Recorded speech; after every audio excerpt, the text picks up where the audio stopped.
তথ্য ও সম্প্রচার উপদেষ্টা মোহাম্মদ মাহফুজুল আলম বলেছেন, জুলাই গণ অভ্যুত্থানে যারা আহত হয়েছে তাদের মধ্যে শিল্পী, সংস্কৃতি ও চলচ্চিত্র বিষয়ক আগ্রহীদের নিয়ে বাংলাদেশ চলচ্চিত্র ও টেলিভিশন ইনস্টিটিউট সম্মানিত প্রশিক্ষণ কোর্স শীঘ্রই শুরু হবে।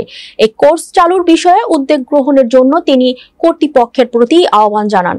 বিস্তারিত থাকছে ডেস্ক রিপোর্টে। বাংলাদেশ চলচ্চিত্র ও টেলিভিশন ইনস্টিটিউট আয়োজিত 4টি স্বল্পমেয়াদী প্রশিক্ষণ কোর্সের প্রশিক্ষণার্থী কোর্স প্রোডাকশনের চলচ্চিত্র প্রদর্শনী, সনদপত্র বিতরণ ও তারুণ্যের উৎসবের আওতায় সংস্কৃতি অনুষ্ঠানে প্রধান অতিথির বক্তৃতায় তিনি এসব কথা বলেন। ঢাকা বাংলাদেশের চলচ্চিত্র এবং টেলিভিশন ইনস্টিটিউটে এই অনুষ্ঠানের আয়োজন করা হয়।